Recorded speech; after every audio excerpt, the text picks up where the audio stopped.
मनसे प्रमुख राज ठाकरे हे सुद्धा आता मुंबईच्या त्यांच्या निवासस्थानातून बारामतीकडे रवाना झाल्याचं दृश्य समोर येत आहे।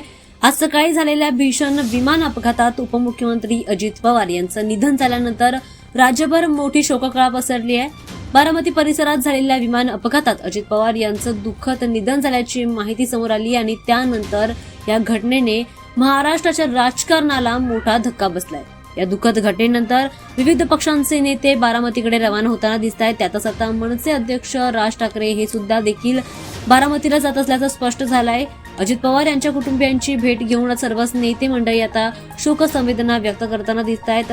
या दरम्यान एकनाथ शिंदे आणि मुख्यमंत्री देवेंद्र फडणवीस यांनी सुद्धा पवार कुटुंबियांची भेट घेत सांत्वन करण्याचा प्रयत्न केलाय। त्यांनी सुनेत्रा पवार आणि सुप्रिया सुळे यांची भेट घेऊन त्यांच्यासोबत संवाद साधण्याचं दृश्य देखील दिसून येत आहे।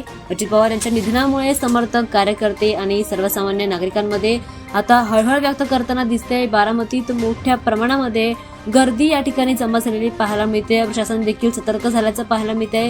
राज ठाकरे सुद्धा बारामती दौऱ्यावर रवाना झाल्याचं पाहायला मिळतं।